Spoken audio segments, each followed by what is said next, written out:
매일 오후 3시 17분 제 휴대폰이 울립니다. 제 아들입니다. 그는 항상 같은 질문을 합니다. 엄마, 혼자세요? 제가 혼자라고 하면 그는 즉시 끊습니다. 아무 말도 없이. 하지만 누군가 함께 있다고 하면 그의 목소리는 긴장됩니다. 누구요?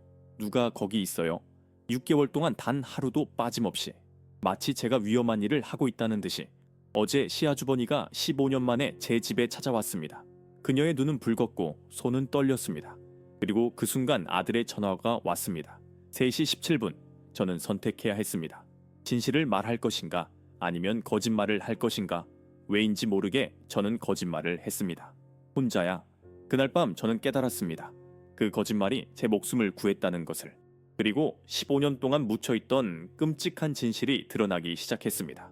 제 남편은 심장마비로 죽지 않았습니다. 그는 살해당했습니다. 가장 가까운 사람에게. 그리고 이제 그들이 저를 노리고 있습니다. 이 채널을 구독하시고 좋아요를 눌러주시고 어디에서 시청하시는지 댓글로 알려주세요. 어제 저는 아들에게 거짓말을 했습니다. 그리고 그 거짓말이 제 목숨을 구했습니다.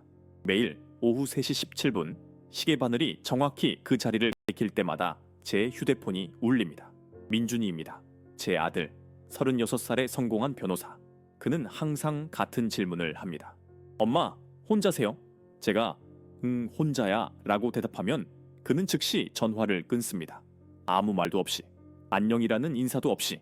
하지만 제가 아니, 누가 와 있어? 라고 하면 그의 목소리가 갑자기 긴장됩니다. 누구요? 누가 거기 있어요? 마치 제가 위험한 짓을 하고 있다는 듯이. 처음에는 이상하다고 생각하지 않았습니다. 아들이 혼자 사는 67살 어머니를 걱정하는 게 당연하지 않겠습니까? 서울 강남구의 이 낡은 빌라 3층에서 엘리베이터도 없는 곳에서 혼자 살고 있으니까요. 하지만 이 전화무타는 이제 6개월째 계속되고 있습니다. 단 하루도 빠짐없이. 주말에도 명절에도 태풍이 왔던 그날에도 저는 가끔 시계를 바라보며 3시 17분을 기다립니다. 제 심장이 이상하게 빨리 뛰기 시작하는 시간입니다. 손바닥에 땀이 맺힙니다. 왜일까요? 왜 제 아들의 전화가 저를 이렇게 불안하게 만들까요? 어제는 달랐습니다. 오후 3시 15분 저는 부엌에서 김치찌개를 끓이고 있었습니다. 시아주버니인 경숙이가 갑자기 찾아왔습니다. 남편 형의 부인. 우리는 15년 동안 거의 말을 섞지 않았습니다. 남편 장례식 이후로 그날 그녀가 제게 한 말들은 아직도 제 가슴에 비수처럼 박혀 있습니다. 언니는 남편도 제대로 못 지켰으면서 재산은 혼자 다 가지려고 하네. 그런 그녀가 어제 제 문 앞에 서 있었습니다. 들어와도 돼. 그녀의 목소리는 떨리고 있었습니다. 눈가가 붉었습니다. 마치 한참을 울었던 것처럼. 저는 뭐라고 대답해야 할지 몰랐습니다. 하지만 그녀의 얼굴에 있던 두려움 같은 것이 저를 움직이게 했습니다. 들어와. 그녀는 거실 소파에 앉았고 저는 차를 준비하려고 부엌으로 갔습니다. 그때였습니다. 3시 17분 휴대폰이 울렸습니다. 제 손이 저절로 멈췄습니다. 경숙이는 바로 옆방에 있었습니다. 저는 민준이에게 그녀가 여기 있다고 말해야 했습니다. 그게 맞습니다. 하지만 무언가가 저를 멈추게 했습니다. 경숙이의 얼굴, 그 두려움, 그리고 그녀가 계속 창문 밖을 보던 모습.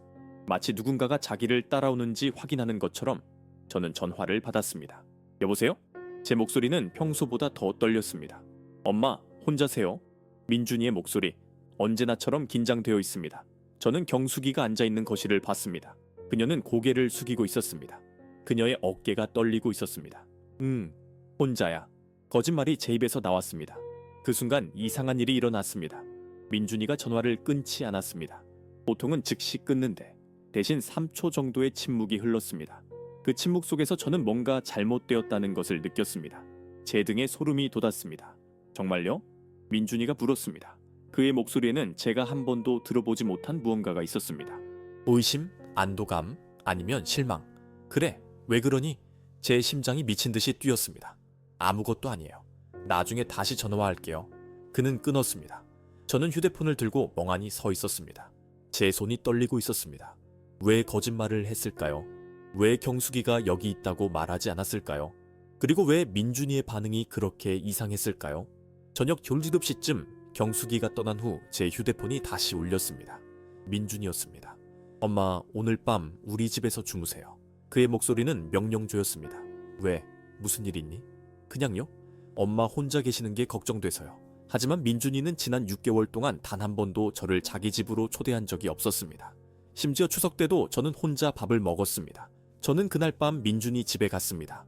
분당에 있는 그의 아파트, 40평짜리 새 아파트. 그의 아내 수진이는 저를 보자마자 얼굴이 굳었습니다. 어머님이 오신다는 얘기 안 들었는데 그녀가 민준이에게 속삭였습니다. 하지만 저는 들었습니다.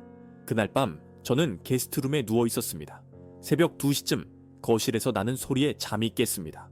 민준이와 수진이의 목소리였습니다. 그들은 싸우고 있었습니다. 당신 미쳤어? 왜 어머니를 여기로 데려온 거야? 수진이의 목소리는 날카로웠습니다. 그게 안전해? 민준이가 대답했습니다. 안전? 무슨 소리야? 그리고 민준이가 한 말이 제 심장을 얼어붙게 만들었습니다. 경숙 이모가 엄마한테 갔어. 오늘 오후에. 침묵. 어떻게 알았어? 수진이가 물었습니다. 내가 항상 확인하잖아. 매일 3시 17분에. 저는 이불을 꽉 움켜쥐었습니다. 제 숨소리가 너무 커서 그들이 들을까봐 두려웠습니다. 그래서 어머니가 뭐라고 했어? 혼자라고 했어. 거짓말이야. 어떻게 알아? 엄마는 절대 내게 거짓말하지 않거든. 그런데 오늘은 했어. 그 말은 민준이의 목소리가 떨렸습니다. 경숙 이모가 엄마한테 뭔가 말했다는 거야. 그리고 엄마가 나한테 그걸 숨기고 싶어 했다는 거고. 그럼 이제 어떻게 할 건데? 모르겠어. 하지만 엄마를 보호해야 해. 그들이 엄마한테까지 손을 뻗치기 전에. 그들? 누구를 말하는 걸까요? 그리고 왜 저를 보호해야 한다는 걸까요? 경숙이는 도대체 제게 무슨 말을 하려고 했던 걸까요? 저는 그날 밤 한숨도 자지 못했습니다. 창밖을 보면서 깨달았습니다.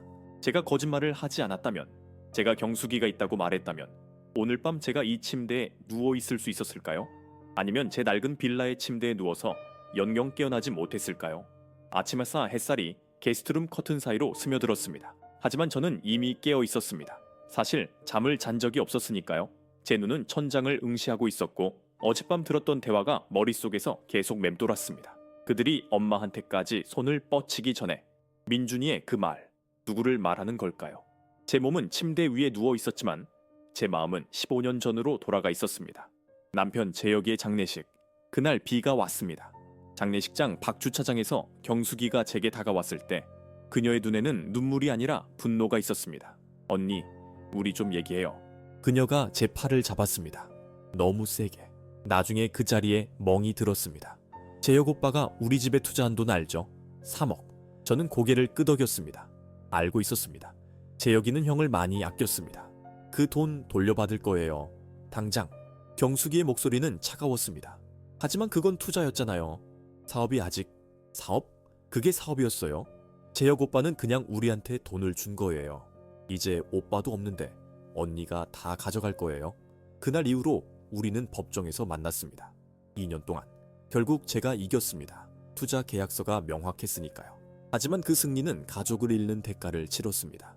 경숙이뿐만 아니라 시댁 식구들 전부. 그들은 명절에도 저를 부르지 않았습니다. 그런데 왜 경숙이가 어제 제게 찾아왔을까요? 15년 만에? 어머님, 아침 드세요. 수진이의 목소리가 문 밖에서 들렸습니다. 저는 침대에서 일어났습니다. 제 몸은 뻐근했습니다. 거울을 보니 제 얼굴에는 다크서클이 짙게 드리워져 있었습니다. 마치 10년은 더 늙어 보였습니다. 식탁에는 아침 식사가 차려져 있었습니다. 된장찌개, 김, 계란말이. 하지만 저는 식욕이 없었습니다. 민준이는 신문을 보고 있었습니다. 그의 손이 미세하게 떨리고 있다는 것을 저는 알아챘습니다. 수진이는 부엌에서 설거지를 하고 있었습니다. 너무 시끄럽게. 마치 일부러 소음을 만들어서 대화를 피하려는 것처럼. 민준아, 제가 먼저 입을 열었습니다. 왜 나를 여기로 데려온 거니? 민준이는 신문을 내려놓았습니다. 그의 눈은 저를 똑바로 보지 못했습니다. 말했잖아요. 엄마 혼자 계시는 게 걱정돼서요. 6개월 동안 매일 전화했어. 같은 시간에, 같은 질문으로. 제 목소리는 떨렸습니다. 도대체 무슨 일이 있는 거니? 침묵이 흘렀습니다. 부엌에서 설거지 소리가 멈췄습니다. 수진이가 귀를 기울이고 있다는 것을 알 수 있었습니다. 엄마, 민준이가 드디어 제 눈을 봤습니다. 그의 눈에는 제가 본 적 없는 무언가가 있었습니다. 두려움? 경숙 이모가 엄마한테 뭐라고 했어요?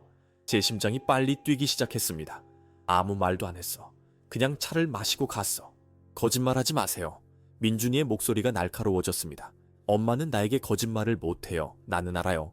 저는 숨을 깊게 들이마셨습니다. 사실 경숙이는 무언가를 말하려고 했어만 했습니다. 하지만 전화 화벨이 울렸고 저는 민준이의 전화화를 받았습니다. 그리고 거짓말을 했습니다. 경숙이는 제가 전화를 끊은 후 갑자기 일어났습니다. 언니, 저 가봐야 해요. 그녀의 얼굴은 창백했습니다. 뭐라고 하려고 했어? 제가 물었습니다. 나중에요. 나중에 다시 올게요. 그녀는 황급히 현관문을 나갔습니다. 경숙이는 무언가를 말하려고 했어. 하지만 내 전화 때문에 그러지 못했어. 제가 천천히 말했습니다. 그래서 엄마가 거짓말한 거예요? 민준이가 물었습니다. 나한테 경숙이 뭐가 없다고? 그래, 저는 인정했습니다. 왜요? 모르겠어. 그냥 직감이었어. 경숙이가 너무 무서워 보였거든. 마치 누군가한테 쫓기는 것처럼. 민준이의 얼굴이 더 굳어졌습니다. 그는 수진이를 봤습니다. 그들은 눈빛으로 무언가를 교환했습니다. 제가 이해할 수 없는 암호 같은 것. 엄마, 우리 집에서 며칠만 계세요. 민준이가 말했습니다. 안 돼. 나는 집에 가야 해. 내 집에. 엄마! 민준이의 목소리가 커졌습니다. 그는 절대 제게 소리를 지르지 않았습니다. 지금은 안 돼요. 제발. 그때 제 휴대폰이 울렸습니다. 모르는 번호였습니다. 저는 전화를 받았습니다. 여보세요? 언니? 경숙이의 목소리였습니다. 하지만 그녀의 목소리는 어제와 달랐습니다. 더 떨리고 더 절박했습니다. 경수가, 언니, 어디 계세요? 지금 집에 안 계시죠? 제 등에 소름이 돋았습니다. 왜 그래? 가면 안 돼요. 절대 집에 가면 안 돼요. 그들이 갑자기 전화가 끊어졌습니다. 저는 다시 전화를 걸었습니다. 하지만 통화 중이었습니다. 아니, 전화기가 꺼진 것 같았습니다. 누구였어요? 민준이가 물었습니다. 그의 얼굴은 이미 다 알고 있는 것처럼 보였습니다. 경숙이야. 그녀가 집에 가면 안 된다고 왔다 했어. 저는 말을 멈췄습니다. 그들이 뭐라고요? 민준이가 자리에서 일어났습니다. 그는 창문으로 다가가서 밖을 봤습니다. 마치 누군가가 우리를 지켜보고 있는지 확인하는 것처럼. 엄마, 아빠가 돌아가신 이유 알아요? 제 심장이 멈춘 것 같았습니다. 심장마비였잖아. 의사가 그렇게 말했어. 그게 다예요? 민준이가 저를 돌아봤습니다. 그게 정말 다라고 생각하세요? 제 손이 떨렸습니다. 차 들고 있던 손에서 힘이 빠졌습니다. 찻잔이 바닥에 떨어져 산산조각 났습니다. 하지만 저는 그 소리를 듣지 못했습니다. 제 귀에는 민준이의 말만 울려 퍼졌습니다. 아빠는 살해당했어요. 엄마. 시간이 멈춘 것 같았습니다. 민준이의 입에서 나온 말들이 공기 중에 떠다니는 것 같았습니다. 아빠는 살해당했어요. 엄마. 그 말들이 제 귓속으로 천천히, 아주 천천히 들어왔습니다. 마치 물속에서 누군가가 말하는 것처럼 왜곡되고 멀게 들렸습니다. 제 무릎에 힘이 빠졌습니다. 수진이가 저를 붙잡았습니다. 어머님, 그녀의 목소리는 멀리서 들렸습니다. 저는 바닥에 주저앉았습니다. 깨진 찻잔 조각들이 제 손바닥을 베었습니다. 피가 났습니다. 하지만 아프지 않았습니다. 제 몸 전체가 마비된 것 같았습니다. 무슨 소리를 하는 거니? 제 목소리는 제 것이 아닌 것 같았습니다. 떨리고 쥐어짜는 듯한 목소리였습니다. 아빠는 심장마비로 돌아가셨어. 의사가, 경찰이 모두가 그렇게 말했잖아. 민준이가 제 앞에 무릎을 꿇었습니다. 그의 눈에는 눈물이 고여 있었습니다. 제 아들이 우는 모습을 본 게 얼마만일까요? 그가 10살이었을 때, 아니면 그보다 더 어렸을 때, 15년 동안 저도 그렇게 믿었어요, 엄마. 그의 목소리는 부서지고 있었습니다. 하지만 6개월 전에 알았어요. 진실을. 무슨 진실? 저는 소리쳤습니다. 제 목소리가 아파트 안에 울려 퍼졌습니다. 도대체 무슨 소리를 하는 거야? 수진이가 제 어깨에 손을 올렸습니다. 어머님, 진정하세요. 하지만 저는 진정할 수 없었습니다. 제 남편, 제 인생의 반, 26살에 만나서 43살까지 함께 살았던 사람. 그가 살해당했다고? 누가? 왜? 민준이가 거실 책장에서 서류 봉투를 꺼냈습니다. 두꺼운 갈색 봉투였습니다. 그는 그것을 제 앞에 놓았습니다. 6개월 전에 누군가가 이걸 제 사무실로 보냈어요. 익명으로. 제 손은 떨렸습니다. 봉투를 여는 것이 두려웠습니다. 하지만 동시에 저는 알아야 했습니다. 제 손가락이 봉투를 열었습니다. 안에는 서류들이 있었습니다. 의료 기록, 사진들, 그리고 한 장의 편지. 편지부터 읽었습니다. 송을 씌었습니다. 떨리는 글씨. 마치 쓴 사람이 매우 두려워하면서 쓴 것처럼. 민준 변호사님께. 저는 15년 전 서울대학교 병원 응급실에서 근무했던 간호사입니다. 당신의 아버지 박재혁 씨가 이송되었던 그날 밤 저는 당직이었습니다. 이제 저도 암 말기 진단을 받았고 더 이상 이 비밀을 가지고 갈 수 없습니다. 당신의 아버지는 심장마비로 사망하지 않았습니다. 제 손에서 편지가 떨어졌습니다. 숨을 쉴 수가 없었습니다. 가슴이 너무 아팠습니다. 마치 누군가가 제 심장을 손으로 움켜쥐고 짓누르는 것 같았습니다. 계속 읽어보세요, 엄마. 민준이가 조용히 말했습니다. 저는 편지를 다시 집어들었습니다. 제 눈에서 눈물이 흘러나왔습니다. 글자들이 흐릿하게 보였습니다. 그날 밤 응급실에 도착했을 때 박재혁 씨의 혈액 검사 결과가 이상했습니다.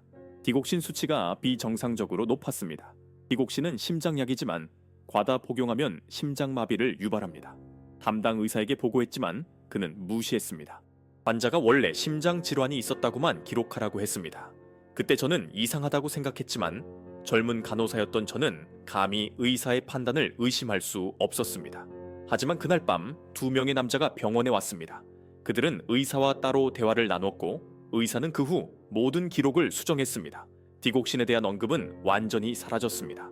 저는 편지를 읽을 수 없었습니다. 제 눈앞이 캄캄해졌습니다. 방이 빙글빙글 돌았습니다. 수진이가 제게 물을 건넸습니다. 저는 물을 마셨습니다. 아니, 마시려고 했습니다. 하지만 목이 막혀서 삼킬 수 없었습니다. 누가 그랬어? 제가 물었습니다. 제 목소리는 거의 속삭임에 가까웠습니다. 누가 당신 아버지를 죽였어? 민준이는 봉투에서 또 다른 서류를 꺼냈습니다. 은행 거래 내역이었습니다.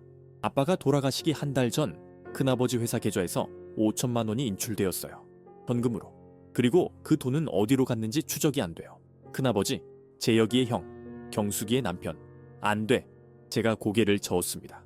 그럴 리 없어. 형제였잖아. 서로 사랑했어. 큰아버지가 재혁이를 죽일 이유가 없어. 3억이요. 민준이가 차갑게 말했습니다. 아빠가 큰아버지 사업에 투자한 3억. 그게 이유예요. 그 사업은 실패하고 있었어요. 큰아버지는 파산 직전이었어요. 아빠한테 돈을 돌려줄 수 없었죠. 그래서 죽였다고? 제 목소리는 비명에 가까웠습니다. 형이 동생을 돈 때문에 죽였다고? 저도 믿고 싶지 않았어요. 민준이의 눈에서 눈물이 흘렀습니다. 하지만 증거들이 있어요. 그리고 6개월 전부터 이상한 일들이 일어나기 시작했어요. 제 사무실에 누군가가 침입했어요. 아무것도 훔쳐가지 않았지만 서류들이 뒤집혀 있었어요. 집 앞에 검은 차가 계속 주차되어 있었어요. 같은 차. 그리고 누군가가 엄마를 미행하고 있었어요. 제 온몸이 얼어붙었습니다. 나를 미행? 그래서 매일 3시 17분에 전화한 거예요. 아빠가 쓰러진 시간. 그 시간에 엄마가 안전한지 확인하려고. 엄마가 혼자 있으면 안전하지만 누군가와 함께 있으면. 민준이가 말을 멈췄습니다. 그들이 나한테 뭔가를 할 수 있다는 거니? 제가 물었습니다. 경숙이가 어제 온 것도? 경숙 이모는 뭔가를 알아요? 민준이가 말했습니다. 그리고 엄마한테 말하려고 한 거예요. 하지만 그들도 알고 있어요. 그래서 경숙 이모를 막은 거예요. 제 휴대폰이 다시 울렸습니다. 이번에는 문자 메시지였습니다. 모르는 번호에서 온 메시지였습니다. 당신 남편처럼 되고 싶지 않으면 입 다물어라. 사디카 사산 아지너 타신데이 파산차. 사진 한 장이 첨부되어 있었습니다. 제 낡은 빌라 현관문 앞에 선 남자의 뒷모습, 어제 사진, 시간 표시, 오후 4시 32분, 경숙이가 떠난 직후. 그들은 지켜보고 있었습니다. 항상 제 손가락이 휴대폰 화면을 응시했습니다. 사진 속 남자의 뒷모습, 검은 재킷, 회색 바지, 평범해 보이는 사람. 하지만 그가 거기 서 있었다는 사실이 제 온몸을 얼어붙게 만들었습니다. 제 집 앞에. 경숙이가 떠난 바로 그 순간에 저 사람이 누구야? 제 목소리는 떨렸습니다. 민준이가 제 휴대폰을 가져가서 사진을 확대했습니다. 그의 얼굴이 더욱 창백해졌습니다. 몰라요. 하지만 이 사람은 전문가예요. 사진을 보세요. 얼굴이 하나도 안 보이잖아요. 각도, 위치, 모든 게 계산된 거예요. 수진이가 거실을 왔다 갔다 하기 시작했습니다. 그녀의 발소리는 불안함으로 가득 차 있었습니다. 경찰에 신고해야 해요. 그녀가 말했습니다. 지금 당장. 안 돼. 민준이가 단호하게 말했습니다. 경찰도 믿을 수 없어요. 15년 전에 아빠 사건을 그냥 넘어간 게 우연이었을까요? 의사가 기록을 바꾸고 경찰은 수사도 제대로 안 하고 누군가 내부에 있어요. 저는 소파에 주저앉았습니다. 제 다리가 더 이상 제 몸을 지탱할 수 없었습니다. 머릿속이 복잡했습니다. 15년 동안 저는 남편이 자연사했다고 믿었습니다. 심장이 약했고 스트레스를 많이 받았고 그래서 갑자기 떠났다고. 하지만 그게 아니었습니다. 누군가 그를 죽였습니다. 계획적으로, 냉혹하게. 엄마, 민준이가 제 옆에 앉았습니다. 엄마가 기억하는 거 있어요? 아빠가 돌아가시기 전에 이상한 점 없었어요? 누가 찾아왔다거나 아빠가 누군가와 다툰다거나. 저는 기억을 더듬었습니다.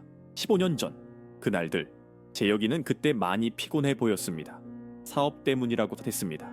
큰형의 사업이 어렵다고 도와줘야 한다고 저는 반대했습니다. 우리도 여유롭지 않아. 하지만 재혁이는 고집을 부렸습니다. 형이야, 내가 안 도우면 누가 도와? 그리고 돈을 투자했습니다. 3억. 우리 집을 담보로 대출받은 돈까지 포함해서 한 번 있었어. 제가 천천히 말했습니다. 아빠가 돌아가시기 2주 전쯤 밤 늦게 누군가 집에 왔어. 나는 침실에 있었는데 거실에서 목소리가 들렸어. 큰아버지 목소리였어. 민준이의 눈이 커졌습니다. 뭐라고 했어요? 잘 안 들렸어. 하지만 큰아버지 목소리가 높아졌어. 그럼 어떻게 하라고? 이미 늦었어. 그렇게 소리쳤어. 그리고 아빠가 뭐라고 대답했는지는 못 들었어. 목소리가 너무 낮아서 제 목소리가 떨렸습니다. 그날 밤 아빠가 침실로 들어왔을 때 얼굴이 창백했어. 저한테 괜찮아 라고만 했어. 하지만 괜찮아 보이지 않았어. 민준이는 수첩을 꺼내서 뭔가를 적기 시작했습니다. 변호사의 습관, 모든 것을 기록하는 것. 그 후에요? 그 후에 또 뭔가 있었어요? 저는 눈을 감았습니다. 기억이 파편처럼 떠올랐습니다. 아빠가 돌아가시기 사흘 전 큰아버지 집에서 전화가 왔어. 경숙이었어. 목소리가 이상했어. 떨리고 있었어. 언니, 오빠 좀 바꿔줘. 나는 재혁이한테 전화를 건넸어. 재혁이는 전화를 받더니 얼굴색이 변했어. 그리고 밖으로 나가서 통화했어. 1시간이나. 그날 밤에는요, 수진이가 물었습니다. 그날 밤 아빠는 잠을 못 잤어. 계속 뒤척였어. 새벽 3시 부엌에서 소리가 나서 나갔더니 아빠가 소주를 마시고 있었어. 혼자서. 아빠는 술을 거의 안 마시는 사람이었는데 제 목에서 뭉클한 감정이 올라왔습니다. 저한테 미안해라고 했어. 갑자기. 내가 잘못된 선택을 했어라고. 무슨 선택이었어요? 민준이가 급하게 물었습니다. 몰라. 묻지 않았어. 물어봤어야 했는데 제 눈에서 눈물이 흘러내렸습니다. 그때 더 물어봤어야 했어. 그럼 지금. 민준이가 제 손을 잡았습니다. 그의 손은 차갑고 떨렸습니다. 엄마 잘못이 아니에요. 하지만 제 가슴은 그렇게 말하지 않았습니다. 15년 동안 저는 모르고 살았습니다. 제 남편이 어떻게 죽었는지, 왜 죽었는지, 그리고 그 비밀을 알고 있던 사람들이 우리 옆에서 평범하게 살아왔다는 것을. 제 휴대폰이 또 울렸습니다. 이번에는 전화였습니다. 경숙이의 번호였습니다. 제 손이 떨렸습니다. 민준이가 제 휴대폰을 보고 고개를 끄덕였습니다. 받아요. 스피커로. 저는 스피커 버튼을 눌렀습니다. 여보세요? 제 목소리는 간신히 나왔습니다. 경숙이의 목소리는 울먹이고 있었습니다. 미안해요. 정말 미안해요. 경숙아, 무슨 일이야? 대체 무슨 일이 있는 거야? 침묵이 흘렀습니다. 그 침묵 속에서 저는 경숙이의 숨소리를 들을 수 있었습니다. 빠르고 불규칙한 숨소리. 그녀는 울고 있었습니다. 그 사람이 죽였어요. 언니 남편을, 우리 남편이. 경숙이의 고백이 터져 나왔습니다. 15년 동안 알고 있었어요. 하지만 말할 수 없었어요. 두려웠어요. 저도, 제 아이들도 위험할까봐 제 심장이 멈춘 것 같았습니다. 민준이의 얼굴은 돌처럼 굳어 있었습니다. 왜? 제가 물었습니다. 제 목소리는 거의 속삭임이었습니다. 왜 이제 와서 말하는 거야? 암이에요. 말기예요. 저한테 6개월밖에 안 남았대요. 경숙이가 흐느꼈습니다. 더 이상 이 비밀을 안고 죽을 수는 없어요. 언니한테, 민준이한테 말해야 해요. 하지만 그 사람이 알면. 갑자기 배경에서 소음이 들렸습니다. 문 여는 소리, 그리고 남자의 목소리. 뭐 하는 거야? 안 돼. 경숙이가 비명을 질렀습니다. 그리고 전화가 끊어졌습니다. 저는 다시 전화를 걸었습니다. 1번, 2번, 3번. 하지만 아무도 받지 않았습니다. 민준이가 벌떡 일어났습니다. 경숙 이모 집으로 가야 해요. 지금 당장. 안 돼. 수진이가 민준이를 붙잡았습니다. 위험해요. 당신까지 당하면 어떡해요? 하지만 경숙 이모가 이미 늦었을 수도 있어요. 수진이의 목소리는 차갑고 현실적이었습니다. 지금 가면 우리도 위험해져요. 민준이는 창문 밖을 봤습니다. 해가 지고 있었습니다. 서울의 하늘은 붉게 물들고 있었습니다. 마치 피처럼. 엄마. 민준이가 저를 돌아봤습니다. 경숙 이모가 말한 게 맞아요. 큰아버지가 아빠를 죽였어요. 이제 증인이 생긴 거예요. 그럼 이제 어떻게 해야 해? 제가 물었습니다. 민준이의 눈빛이 결연해졌습니다. 증거를 모아야 해요. 경찰도 법원도 부정할 수 없는 확실한 증거를. 그때 현관 초인종이 울렸습니다. 우리 셋은 얼어붙었습니다. 누구일까요? 이 시간에? 민준이가 조심스럽게 인터폰을 확인했습니다. 화면 속에는 배달원이 서 있었습니다. 평범한 택배 복장. 택배요? 인터폰에서 목소리가 들렸습니다. 시킨 거 별이 없는데요. 민준이가 대답했습니다. 박민준님 맞으시죠? 여기 택배 와 있습니다. 민준이는 문을 열지 않았습니다. 거기 두고 가세요. 배달원이 소포를 현관문 앞에 두고 떠났습니다. 5분을 기다린 후 민준이가 조심스럽게 문을 열었습니다. 작은 상자였습니다. 보내는 사람 이름이 없었습니다. 민준이가 상자를 열었습니다. 안에는 USB 하나와 종이 한 장이 있었습니다. 종이에는 송을씨로 이렇게 적혀 있었습니다. 이게 마지막 기회다. 증거는 여기 다 있다. 하지만 조심해라. 그들은 항상 지켜보고 있다. 경숙 민준이의 손이 USB를 들고 떨렸습니다. 그 작은 검은색 메모리 스틱. 그 안에 15년간의 진실이 담겨 있었습니다. 경숙이가 목숨을 걸고 보낸 것. 제 심장은 너무 빨리 뛰어서 가슴이 터질 것 같았습니다. 지금 확인해야 해요. 수진이가 말했습니다. 하지만 그녀의 목소리에도 두려움이 묻어났습니다. 우리는 무엇을 보게 될까요? 어떤 끔찍한 진실이 그 안에 숨겨져 있을까요? 민준이가 노트북을 켰습니다. 그의 손가락이 키보드 위에서 망설였습니다. 엄마, 정말 볼 거예요. 한번 보면 되돌릴 수 없어요. 저는 고개를 끄덕였습니다. 봐야 해. 재혁이를 위해서. USB를 꽂았습니다. 파일이 여러 개 나타났습니다. 문서 파일들, 사진들, 그리고 영상 파일 하나. 민준이가 첫 번째 문서를 열었습니다. 박재혁 독살 계획. 2010년 2월 제목만 봐도 온몸에 소름이 돋았습니다. 계획. 그들은 계획을 세웠습니다. 제 남편을 죽이는 계획을. 민준이가 스크롤을 내렸습니다. 제 눈이 글자들을 따라갔습니다. 하지만 읽는 것이 너무 고통스러웠습니다. 목표, 박재혁 제거. 방법, 디곡신 과다 투여. 시기, 3월 중. 담당, 박재훈 큰아버지. 협조자, 김성민 형사, 이준호 형사. 의사와 형사. 그들도 연루되어 있었습니다. 그래서 수사가 제대로 이루어지지 않았던 것입니다. 모든 것이 계획된 것이었습니다. 왜? 제 목소리는 부서졌습니다. 왜 이렇게까지 해야 했어? 민준이가 다음 문서를 열었습니다. 은행 거래 내역이었습니다. 큰아버지의 회사 계좌. 빨간색으로 표시된 숫자들.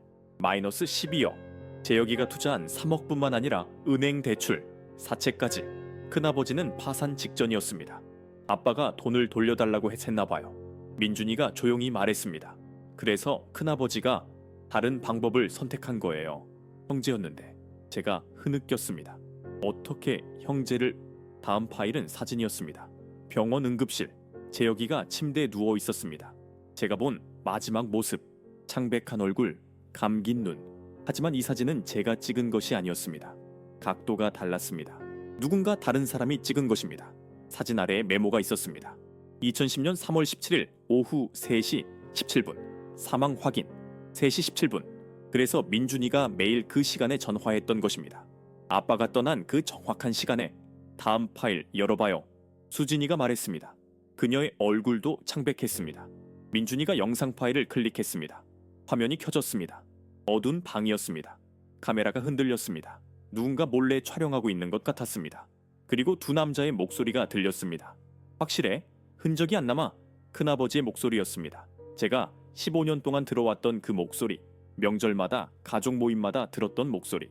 걱정 마세요. 디곡신은 심장약이니까 이상하게 생각하지 않아요. 원래 심장이 안 좋았다고 하면 돼요. 다른 남자의 목소리. 의사인 것 같았습니다. 돈은? 약속대로 5천만 원. 그리고 형사한테 3천만 원. 병원 기록은 제가 처리할게요. 화면 속에서 큰아버지가 담배를 피웠습니다. 연기가 카메라 앞으로 흘러갔습니다. 재혁이가 돈을 당장 돌려달래. 안 그러면 법적 조치를 취하겠대. 나는 선택의 여지가 없어. 형제인데 의사가 말했습니다. 바로 그래서야. 큰아버지의 목소리는 차갑게 식었습니다. 형제니까 날 이해할 거라고 생각했어. 하지만 재혁이는 냉정하더라고. 돈을 돌려받지 못하면 내 회사를 파산시킬 거래. 우리 가족이 거리에 나앉게 될 거래. 그래도 이미 결정했어. 다음 주 화요일 재혁이가 회사 회식이 있는 날 술을 마실 거야. 그때 약을 타. 심장마비처럼 보이게. 영상이 끝났습니다. 화면이 검게 변했습니다.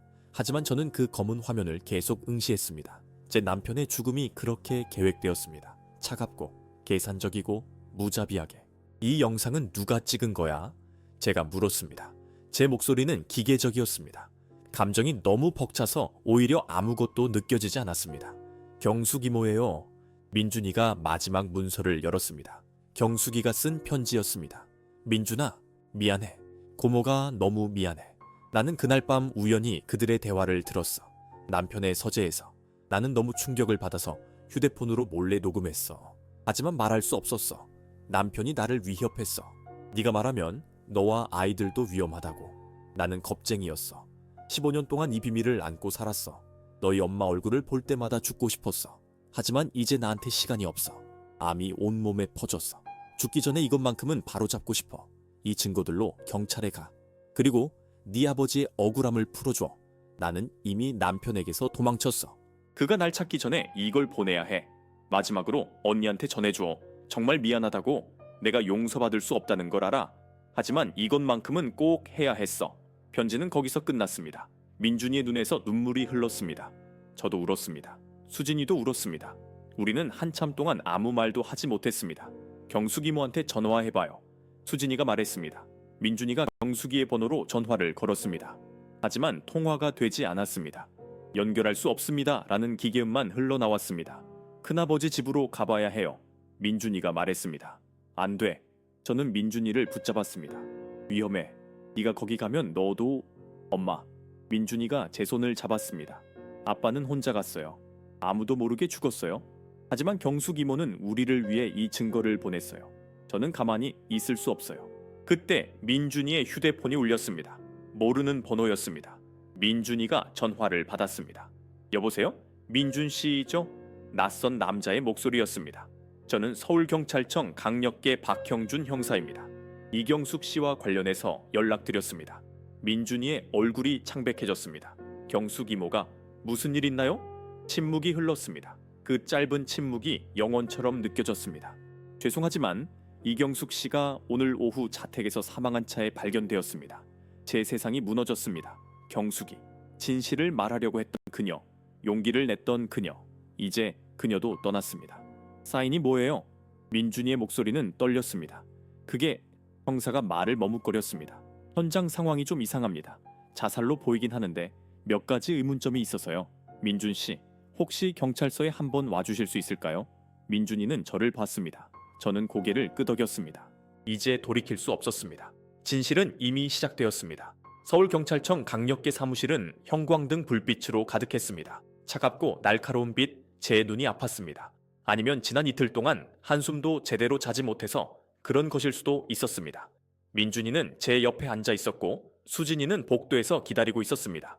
박형준 형사는 40대 중반쯤 되어 보였습니다. 피곤한 얼굴, 구겨진 셔츠, 그리고 날카로운 눈. 그는 우리 앞에 파일을 펼쳤습니다.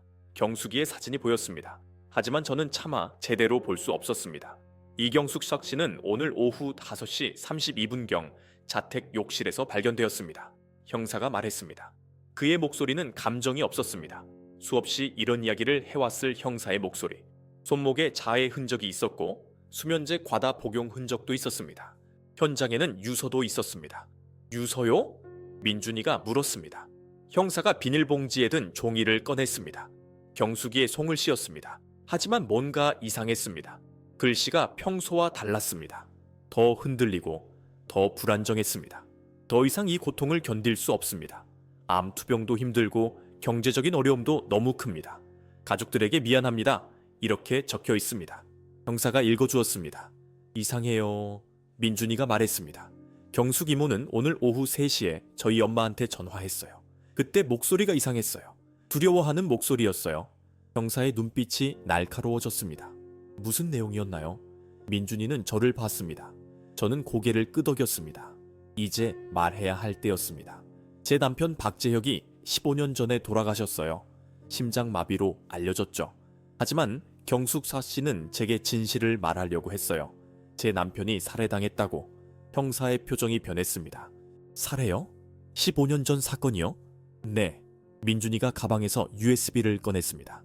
이건 경숙 이모가 오늘 오후에 저희한테 보낸 거예요. 증거들이 다 들어있어요. 누가 제 아버지를 죽였는지, 왜 죽였는지. 형사가 USB를 받았습니다. 그는 컴퓨터에 꽂아서 파일들을 확인하기 시작했습니다. 그의 얼굴이 점점 굳어졌습니다. 특히 영상을 볼 때 그의 눈이 크게 떠졌습니다. 이게 정말... 그가 중얼거렸습니다. 박재훈 씨가 이경숙 씨의 남편이죠? 네, 제 큰아버지예요. 민준이의 목소리는 떨렸습니다. 형사는 한참 동안 화면을 응시했습니다. 그리고 뭔가를 적기 시작했습니다. 이경숙 씨 사망 현장에서 박재훈 씨가 발견되었습니다. 부인을 발견했다고 신고한 사람이 본인이었어요. 제 심장이 멎었습니다. 뭐라고요? 박재훈 씨는 오후 5시쯤 집에 들어왔다고 진술했습니다. 그리고 욕실에서 부인을 발견했다고. 하지만 형사가 파일을 뒤적였습니다. 현장에 몇 가지 이상한 점이 있었어요. 욕실 문이 안에서 잠겨있지 않았어요. 자살하는 사람이 문을 잠그지 않는 건 이상하죠. 그리고 이경숙 씨의 휴대폰이 없었어요. 없었다고요? 민준이가 물었습니다. 네, 집 안 어디에도 없었어요. 박재훈 씨는 부인이 어디 두었는지 모른다고 그랬어요. 하지만 요즘 시대에 휴대폰 없이 집에 혼자 있는 사람이 있을까요? 저는 이해했습니다. 큰아버지가 경숙이의 휴대폰을 가져간 것입니다. 증거를 없애기 위해 통화 기록, 문자 메시지, 모든 것을. 형사님, 제가 말했습니다. 경숙이는 자살하지 않았어요. 그녀는 우리한테 진실을 말하려고 했어요. 그래서 그들이 말을 끝낼 수 없었습니다. 제 목이 메었습니다. 경숙이, 15년 동안 두려움 속에서 살았던 그녀. 마지막 순간에 용기를 냈던 그녀. 그리고 그 대가로 목숨을 잃었습니다. 형사가 전화를 걸었습니다. 네, 저 박 형사예요. 이경숙 씨 사건 관련해서 박재훈 씨 소환해주세요. 지금 당장. 그가 전화를 끊고 우리를 봤습니다. 박재훈 씨를 조사해야겠습니다. 이 증거들이 사실이라면 이건 단순한 자살 사건이 아니에요. 또 있어요. 민준이가 말했습니다. USB의 의사 이름도 나와요. 김성민. 그리고 형사 이름도 이준호. 형사의 얼굴이 어두워졌습니다. 이준호 형사는 15년 전 여기서 근무했어요. 하지만 5년 전에 은퇴했죠. 지금은 부산에 살아요. 그 사람도 연루되어 있어요. 민준이가 USB의 문서를 가리켰습니다. 돈을 받았어요. 수사를 제대로 하지 않는 대가로. 형사는 한숨을 쉬었습니다. 이건 생각보다 큰 사건이네요. 내부 조사도 필요하겠어요. 그때 형사실 문이 열렸습니다. 젊은 형사가 들어왔습니다. 형사님, 박재훈 씨가 왔습니다. 제 온몸이 굳었습니다. 큰아버지, 15년 만에 다시 보게 될 것입니다. 제 남편을 죽인 사람, 경숙이를 죽인 사람, 여기서 기다리세요. 박 형사가 말했습니다. 제가 먼저 조사하겠습니다. 하지만 민준이가 일어났습니다. 저도 가겠습니다. 제가 직접 듣고 싶어요. 안 돼요, 민준 씨. 이건 공식 조사예요. 저는 변호사예요. 피해자 가족으로서 조사에 참관할 권리가 있어요. 민준이의 목소리는 단호했습니다. 형사는 잠시 고민하더니 고개를 끄덕였습니다. 알겠습니다. 하지만 아무 말도 하지 마세요. 민준이와 형사가 조사실로 갔습니다. 저는 홀로 남았습니다. 창밖을 봤습니다. 서울의 밤이 깊어가고 있었습니다. 넌사인들이 반짝이고 차들이 지나갔습니다. 평범한 밤. 하지만 제게는 가장 긴 밤이었습니다. 30분쯤 지났을까요? 갑자기 조사실에서 고함 소리가 들렸습니다. 큰아버지의 목소리였습니다. 증거가 뭐가 있어? 경숙이가 정신이 이상했어. 암 때문에 우울증 약을 먹고 있었다고. 그리고 민준이의 목소리, 영상이 있어요. 당신이 직접 말하는 영상. 제 혁이를 제거한다고. 침묵이 흘렀습니다. 긴 침묵. 제 심장이 너무 빨리 뛰었습니다. 그리고 큰아버지가 웃었습니다. 차갑고 날카로운 웃음. 그 영상? 경숙이가 찍은 거지? 이미 죽은 사람의 증거가 법정에서 받아들여질까? 게다가 그 영상은 불법 녹음이야. 증거 능력이 없어. 다른 증거도 있어요. 박 형사의 목소리. 의료 기록, 거래 내역, 증언들. 15년 전 일이야. 공소시효 지났어. 큰아버지의 목소리는 자신감으로 가득했습니다. 그 순간 저는 깨달았습니다. 그가 이미 다 준비했다는 것을. 경숙이를 죽인 것도 계획의 일부였다는 것을.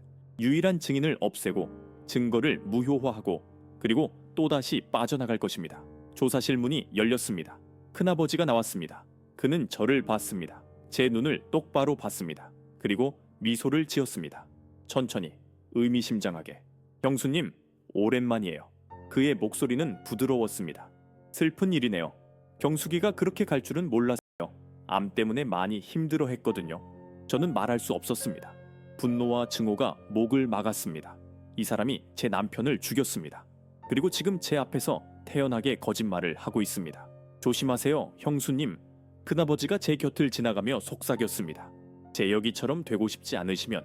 그는 걸어 나갔습니다. 유유히. 마치 아무 일도 없었던 것처럼 민준이가 제게 왔습니다. 그의 주먹이 굳게 쥐어져 있었습니다. 엄마, 저 인간을 꼭 감옥에 보낼 거예요. 어떻게든. 하지만 저는 알고 있었습니다. 그것이 얼마나 어려운 일인지. 15년이 지났습니다. 증거는 약합니다. 증인은 죽었습니다. 그리고 그는 준비되어 있습니다. 제 휴대폰이 울렸습니다. 문자 메시지였습니다. 모르는 번호. 당신 아들도 조심하게. 사고는 언제든 일어날 수 있으니까. 문자 메시지를 본 순간 제 손에서 휴대폰이 떨어질 뻔했습니다. 당신 아들도 조심하게. 사고는 언제든 일어날 수 있으니까. 제 아들, 민준이. 그들이 이제 민준이를 위협하고 있었습니다. 엄마, 무슨 문자예요? 민준이가 물었습니다. 저는 휴대폰을 그에게 보여주었습니다. 그의 얼굴이 굳었습니다. 이 개자식들. 민준아, 제 목소리는 떨렸습니다. 그만하자. 더 이상은 안 돼. 너까지 이럴 순 없어. 엄마, 민준이의 눈에 눈물이 고였습니다. 아빠는 억울하게 돌아가셨어요. 이대로 놔둘 순 없어요. 하지만 네가 다치면 어떡해? 네가 죽으면 어떡해? 제 목소리가 커졌습니다. 경찰서 복도에 제 절규가 울려 퍼졌습니다. 사람들이 우리를 쳐다봤습니다. 하지만 저는 신경 쓰지 않았습니다. 재혁이를 잃은 것만으로도 충분해. 너까지 잃을 순 없어. 민준이가 저를 껴안았습니다. 그의 품은 따뜻했습니다. 마치 어렸을 때 재혁이가 저를 안아주던 것처럼. 엄마, 괜찮아요. 저는 안 죽어요. 약속해요. 하지만 그 약속이 지켜질 수 있을까요? 재혁이도 그날 아침 오늘 일찍 들어올게 라고 약속했습니다. 하지만 연경 돌아오지 않았습니다. 우리는 민준이의 아파트로 돌아왔습니다. 밤 11시가 넘었습니다. 수진이가 문을 열어주었습니다. 그녀의 얼굴에는 걱정이 가득했습니다. 어떻게 됐어요? 민준이가 고개를 저었습니다. 큰아버지는 모든 걸 부인했어요. 그리고 경찰도 15년 전 사건을 다시 수사하기는 어렵대요. 공소시효요? 수진이가 물었습니다. 아니요. 살인은 공소시효가 없어요. 하지만 증거가 약해요. 영상은 불법 녹음이고 경숙 이모는 죽었고 의료 기록도 15년이나 지났고 민준이는 소파에 주저앉았습니다. 우리가 너무 늦었어요. 저는 창밖을 봤습니다. 분당의 야경이 반짝이고 있었습니다. 수많은 아파트 창문에서 불빛이 새어나왔습니다. 저마다의 삶, 저마다의 이야기가 있을 것입니다. 하지만 우리의 이야기는 왜 이렇게 고통스러울까요? 민준아, 제가 말했습니다.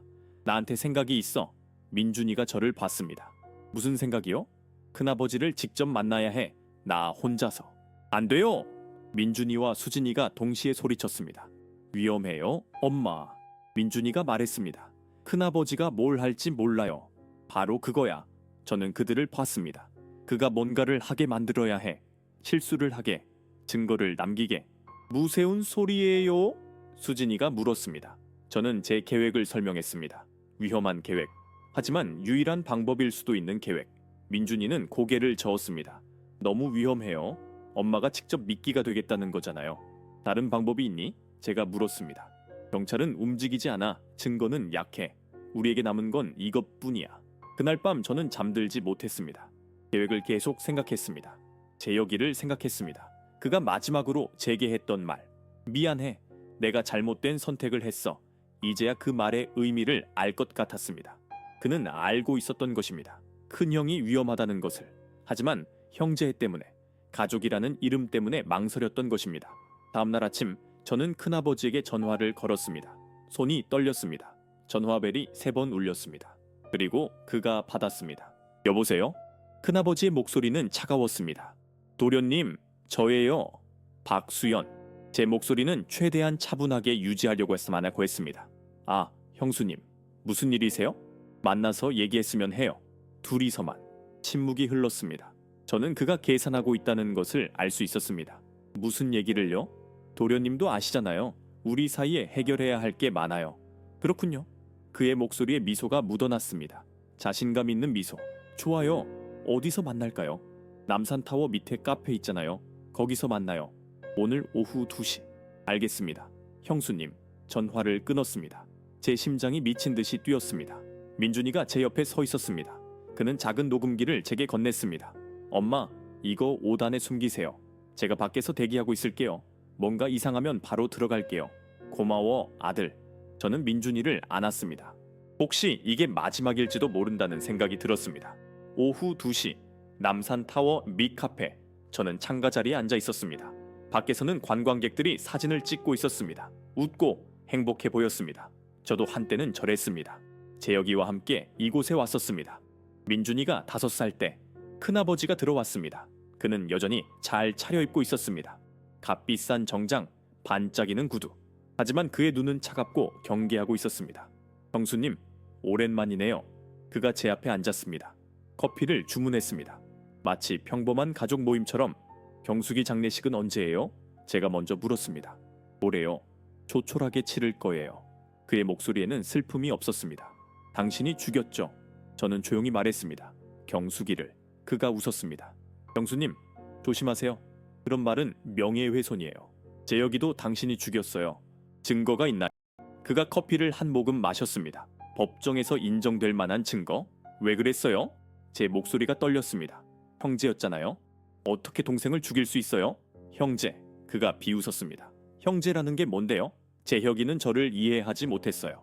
제가 얼마나 힘든지, 회사가 얼마나 어려운지 그저 돈만 돌려달라고 했어요. 법적 조치를 취하겠다고 협박했어요. 형한테? 그래서 죽였어요? 돈 때문에? 선택의 여지가 없었어요. 그의 눈이 차갑게 식었습니다. 재혁이가 법정에 가면 저는 파산이었어요. 제 가족이 거리에 나앉게 되는 거였어요. 형으로서 선택해야 했죠. 제 가족이냐, 동생이냐. 그리고 동생을 택했군요. 죽이기로.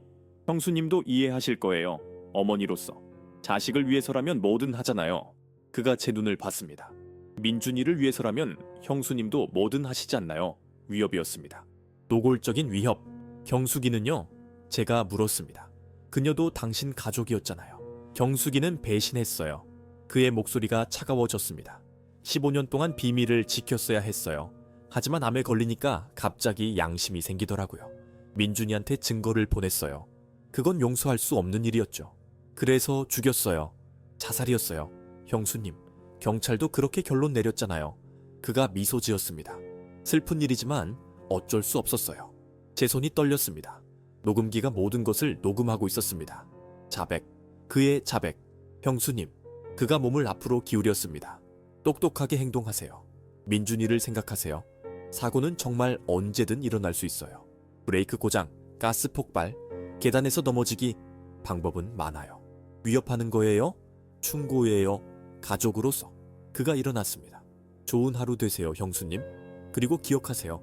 일부 비밀은 무덤까지 가져가는 게 나아요.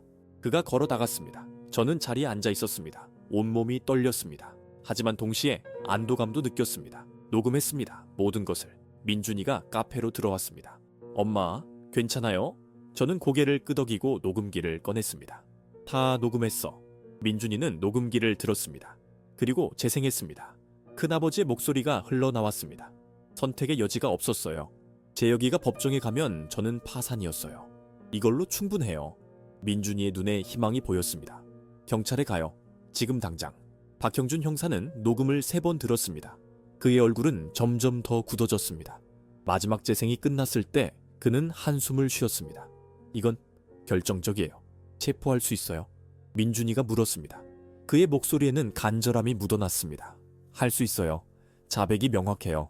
살인 계획 실행, 그리고 2번째 살인까지. 형사가 전화를 들었습니다. 긴급 체포영장 신청하겠습니다. 2시간 후 우리는 경찰서 대기실에 앉아 있었습니다. 제 심장은 계속 빠르게 뛰었습니다. 15년을 기다렸습니다. 진실을 위해, 정의를 위해. 문이 열렸습니다. 박 형사가 들어왔습니다. 그의 뒤에 수갑을 찬 큰아버지가 있었습니다. 그의 얼굴은 창백했습니다. 자신감 넘치던 그 표정은 온데간데 없었습니다. 형수님, 그가 소리쳤습니다. 이게 무슨 짓이에요? 녹음은 불법이에요. 제 동의 없이 녹음한 건 증거로 쓸 수 없어요. 박 형사가 말했습니다. 공공장소에서의 대화는 합법적으로 녹음할 수 있습니다. 특히 범죄 자백의 경우에는요. 큰아버지가 저를 똑바로 봤습니다.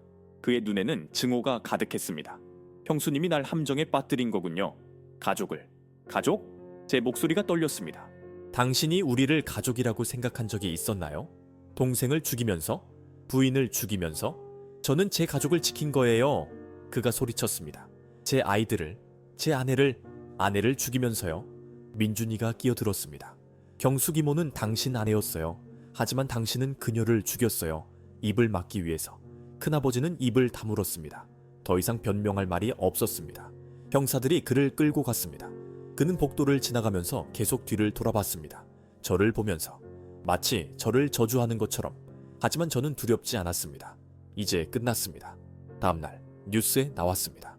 15년 전 살인사건 재수사. 피해자 형이 범인으로 체포. 기자들이 경찰서 앞에 모였습니다. 카메라 플래시가 터졌습니다. 민준이는 변호사로서 기자회견을 열었습니다.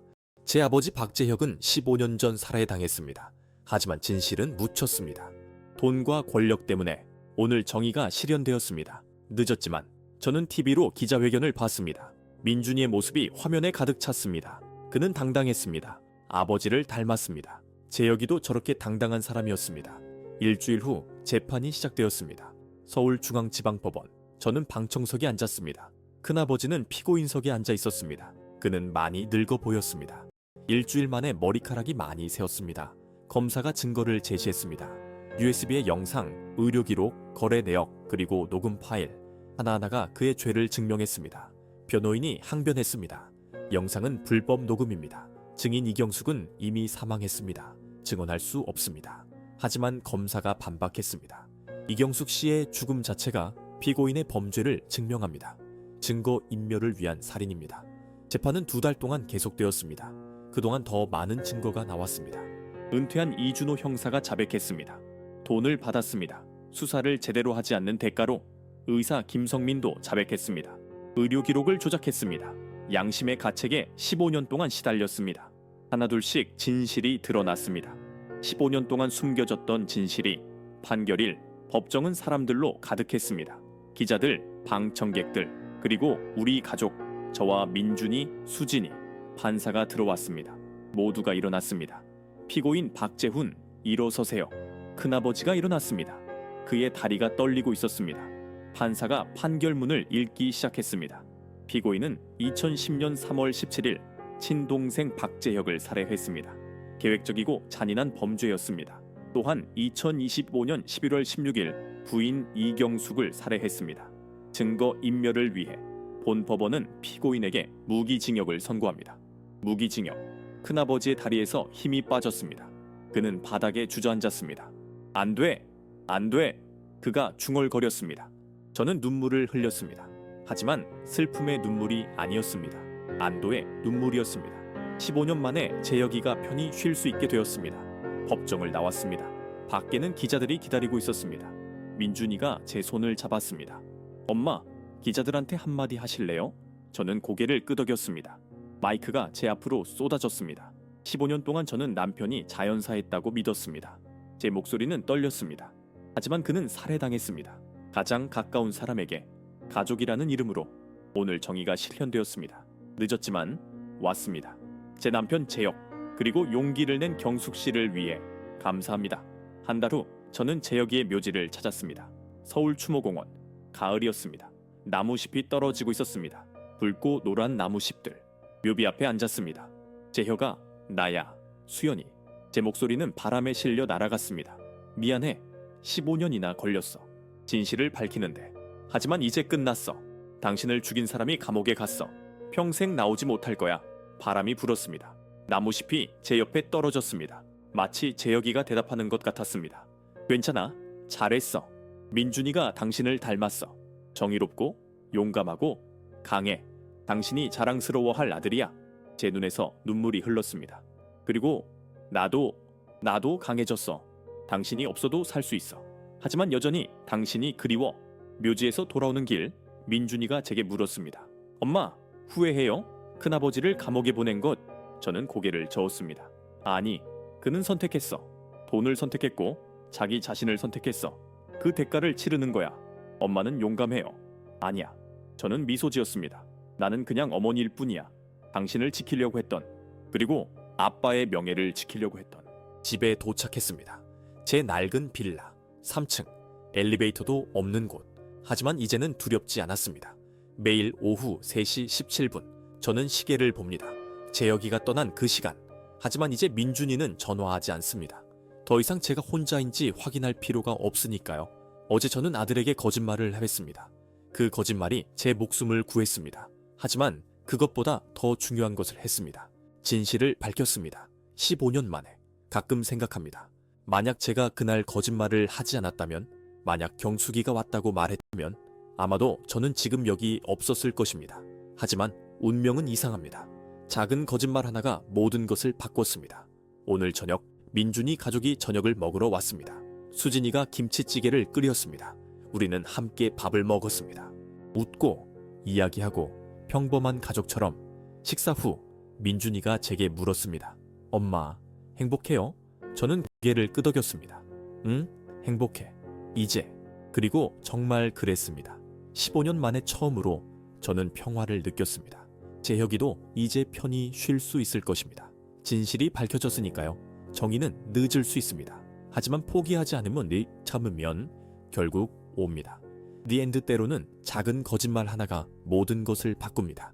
때로는 직감이 우리를 구합니다. 제가 그날 진실을 말했다면 아마도 지금 여기 없었을 것입니다. 하지만 15년 동안 묻혀있던 진실도 밝혀지지 못했을 것입니다. 여러분이라면 어떻게 하셨을까요? 가족의 이름으로 저질러진 범죄 앞에서 두려움과 정의 사이에서 여러분은 어떤 선택을 하시겠습니까? 정의는 늦을 수 있습니다. 제 15년이 걸릴 수도 있습니다. 하지만 포기하지 않으면 진실은 결국 빛을 봅니다. 제 남편 재혁은 억울하게 떠났지만 이제는 편히 쉴 수 있습니다. 그리고 저는 배웠습니다. 가장 가까운 사람이 때로는 가장 위험할 수 있다는 것을. 하지만 동시에 용기 하나가 모든 것을 바꿀 수 있다는 것도. 가족은 피로 연결되어 있습니다. 하지만 진정한 가족은 사랑과 정의로 연결되어 있습니다. 여러분의 가족은 어떤 연결로 이어져 있습니까? 이 이야기가 여러분에게 위로가 되었기를, 그리고 용기가 되었기를 바랍니다. 이 채널을 구독하시고 좋아요를 눌러주시고 이 이야기를 더 많은 사람들과 공유해주세요. 여러분의 생각을 댓글로 남겨주세요. 감사합니다.